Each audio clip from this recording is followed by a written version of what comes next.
नमस्कार। आज हम डिजिटल वास्तु में वॉल क्लॉक के बारे में चर्चा करेंगे। अच्छा, ये सेशन जो मैंने ये वीडियो डिजिटल वास्तु का निकाला है, इसमें हम बहुत सारी चीज़ों के बारे में बात करेंगे। डिजिटल चीज़ें या यूँ कह लीजिए कि मॉडर्न चीज़ें। मॉडर्न चीज़ें मीन्स आपका चाहे कंप्यूटर कह लीजिए, चाहे मोबाइल फ़ोन कह लीजिए, चाहे रेफ्रिजरेटर कह लीजिए, एसी कह लीजिए, कूलर कह लीजिए, या कूलर तो खैर फिर भी जनरल है।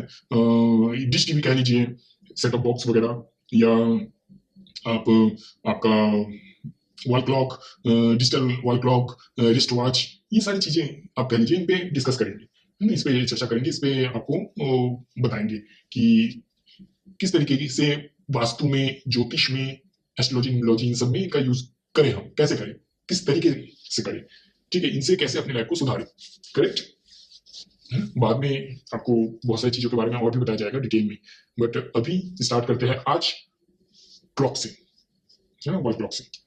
ठीक, तो वॉल क्लॉक के लिए मेन 3 चीजें आप ध्यान में रखेंगे।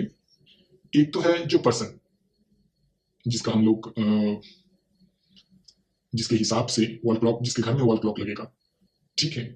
दूसरा, उस पर्सन की कुंडली, या उस व्यक्ति, उसके घर वालों की कुंडली, है ना, क्योंकि घर में एक व्यक्ति तो रहेगा नहीं, 3-4 लोग रहेंगे, तो उनके हिसाब से देखेंगे। हालांकि प्रायोरिटी हम अर्निंग पर्सन को ही देंगे ना, जो अर्न करता है उसको ही देंगे, या जो प्रॉब्लम फेस कर रहा है जो भी, उसको हम पहले फर्स्ट प्रायोरिटी में रखेंगे। सेकंड जो चीज आएगी उसमें उसकी, एक तो वो व्यक्ति हो गया, व्यक्ति क्यों, उसका डिजायर। दूसरा उसकी कुंडली हो गई, ठीक है। तीसरा उसका जो वॉल क्लॉक का जो डायरेक्शन है, ऑब्वियसली कुंडली के हिसाब से ही होगी, साइज वगैरह बहुत सारी चीजें हैं वो रहेंगी। तो तीसरा है wall clock, square, rectangular, circular, कैसा रहेगा, ठीक, ये चीजें। और डिजिटल रहेगा, क्या रहेगा, वो सारी चीजें, ठीक। और कौन सा कलर, बहुत इंपॉर्टेंट, ठीक। तो सबसे पहले, अगर आप पेन पेपर लेके बैठे, तो सबसे पहले तो फर्स्ट, यानी आप अपना ही सेल्फ आप लेंगे कि आप है कौन, आप करते क्या है, और दूसरा आपकी इच्छा क्या है करंट में। किसी के लिए प्रायोरिटी पैसा हो सकता है, किसी के लिए प्रायोरिटी परिवार हो सकता है, उनकी खुशियां हो सकती है, किसी के लिए प्रायोरिटी इंजॉयमेंट हो सकता है, किसी के लिए प्रायोरिटी विश फुलफिलमेंट हो सकती है, ठीक है। अब चाहते क्या है, अच्छा ये, इसको अगर पैसा है या ऐसा कोई भी चीज है, तो इसको अपने लेवल पे ही सोचिएगा। अपने लेवल कहने का अर्थ है कि अब मान लीजिए आप मर्सिडीज में घूमते हैं, तो आप ये नहीं सोच सकते, ऑब्वियसली सोचेंगे भी नहीं, कि आप आपका एक महीने में लाख रुपए प्रॉफिट है, ये तो सोचेंगे नहीं आप।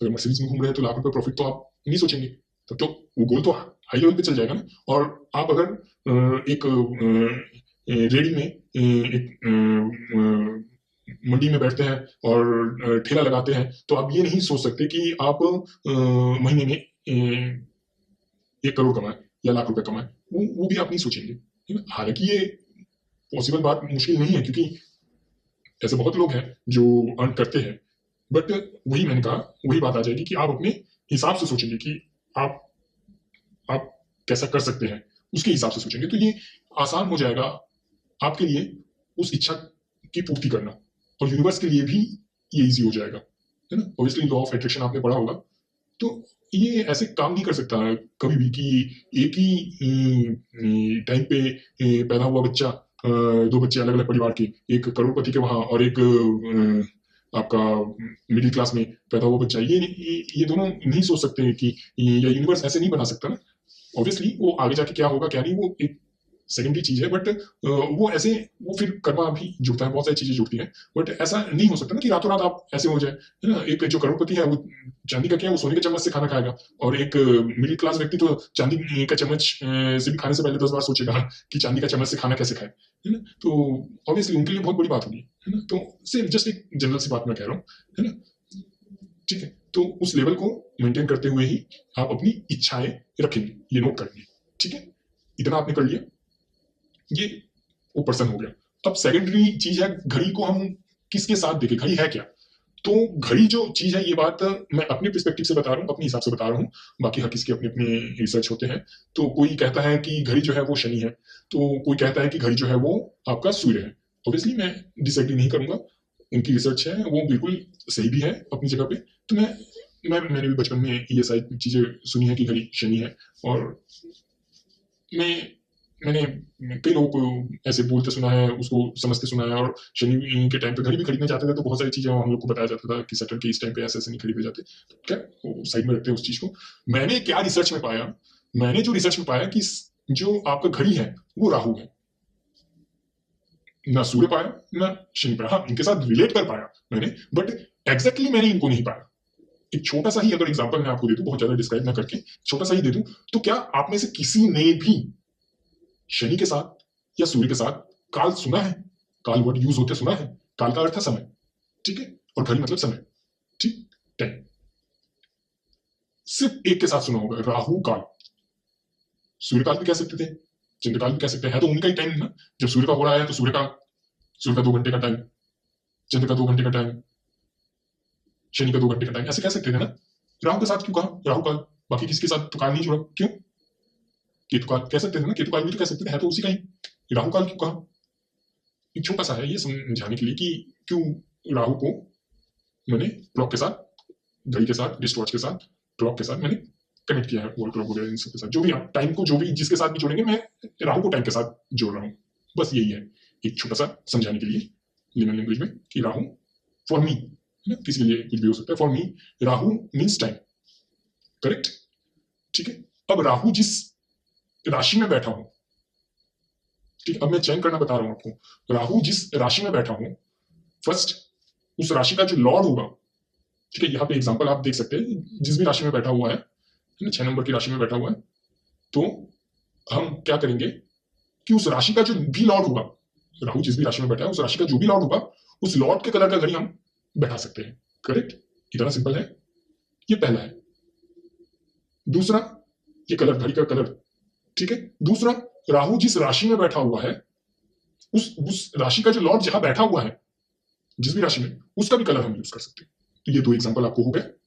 अब इसको पकड़ के ऐसा मत कर लीजिएगा कि 6, 8, 12 के हाउस के साथ कनेक्ट करके कि अरे भाई मेरा तो राहु 8th हाउस में बैठा हुआ है तो इसके लॉर्ड का हम पकड़ ले ना, ये गलती मत कीजिएगा, ठीक है। इन जनरल मैं अभी आपको समझा रहा हूँ, बाकी डेफिनेटली तो आगे और करेंगे, ठीक।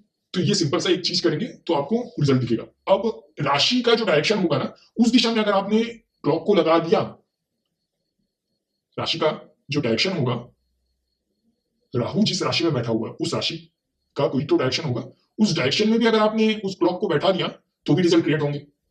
सेकंड, राशि का लॉर्ड जिस दिशा में बैठा होगा, उस दिशा में भी अगर आपने क्लॉक लगा दिया, वो भी काम करेगा, ठीक। ये हो गया फर्स्ट स्टेप, पहला स्टेप। एक तो जनरली ये वाला काम आप कर सकते हैं। दूसरा, आपकी इच्छाएं, आपकी इच्छा, अभी जो कुछ भी मैं बता रहा हूँ सिंपल वे पे बता रहा हूँ, है ना। आपकी इच्छाएं, आपकी कोई इच्छा होगी, परिवार के प्रति इच्छा होगी, शादी के लिए इच्छा होगी, बच्चों के लिए इच्छा होगी, है ना। आपकी अपनी कोई इच्छा होगी, कोई डिजायर होगा, ठीक है। इन सब के लिए एक एक हाउस होंगे, उनकी दिशाओं पे आप बैठा दीजिए घड़ी को, उस कलर की घड़ी को, ठीक है। वो भी काम करेगा। आप फिर वो प्लस माइनस आप देख लीजिएगा, इसके लिए थोड़ा सा एस्ट्रोलॉजी का नॉलेज होना जरूरी है, ठीक है। तीसरा, आप ये पता कर लीजिए कि कौन सा प्लैनेट आपको पैसा दे रहा है, ठीक। उस प्लैनेट के हिसाब से आप अगर घड़ी लगाते हैं तो भी आपको बहुत अच्छा रिजल्ट मिलेगा, और ये तो प्रूवन है, ठीक है, ठीक। ये 3 चीजें बेसिक में ये 3 चीजें आप देख लीजिए, ठीक। उसके बाद और भी बहुत सारी चीजें होंगी, बट मैं आज की वीडियो काफी लंबा हो जाएगा, तो खैर वैसे भी लंबा हो ही गया है, 12-13 मिनट का हो गया, 14 मिनट का हो गया।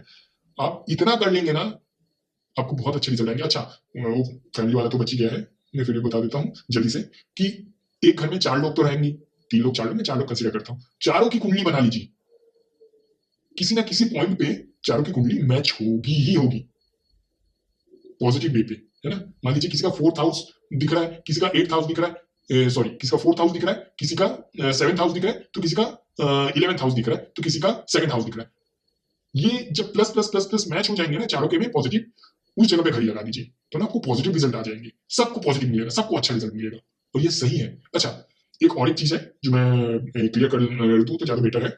अच्छा, राहु मतलब डिजिटल वॉल क्लॉक भी होता है, डिजिटल घड़ी भी होती है, वो जो हम लोग एप्पल वॉच वगैरह पहनते हैं ना, है ना। क्लॉक में वॉच में बताओ तो एप्पल वॉच वगैरह जो पहनते हैं, और डिजिटल में बताओ तो वो जो, मैं किसी कंपनी को प्रमोट नहीं कर रहा हूँ, बट एक हमारे भारत में जनरली वो अजंता वगैरह ब्रांड में जाए तो उनके जो ये क्लॉक रहते हैं ना, वैसे प्रमोट क्यों ना करो यार, फ्री में ही भले कर दूं, बट प्रमोट क्यों ना करो, अपने अजंता है भारत का, तो उसका भी जो वॉल क्लॉक आता है डिजिटल वाला, है ना, वो भी राहु ही है, उसको भी आप उस जगह पे यूज कर सकते हैं। Digital clock clock means Rahu आप यूज कर सकते हैं, ठीक है। उसको उस दिशा में आप यूज करेंगे ना, आपको अच्छे रिजल्ट मिलेंगे डिजिटल डिजिटल में। अच्छा, डिजिटल में एक प्रॉब्लम है कि डिजिटल क्लॉक जो है वो फैमिली में थोड़ी सी ना, वो फैमिली के लिए अच्छी नहीं है, मतलब परिवार में ना वो डिसबैलेंस क्रिएट करता है ना। तो digital clock is equal to Rahu, but in general clock also a Rahu, है ना। जो साधारण जो टिक टिक टिक टिक वाली क्लॉक होती है ना, वो भी राहु ही है ना, काल है, बट उसका एक प्लेस है, वो जिस राशि में बैठा हुआ है, ठीक है। वो सारी चीजें हैं अभी जो हमने बात की, तो आप उस राशि के हिसाब से, उसके कलर के हिसाब से अगर आप क्लॉक लगाएंगे तो आपको पॉजिटिव रिजल्ट मिलेंगे, ठीक है, करेक्ट। आप इतना करके देखिए, फिर रिजल्ट बताइए, ठीक है। आज के लिए इतना ही। वीडियो को पूरा देखने के लिए बहुत बहुत धन्यवाद। नमस्कार।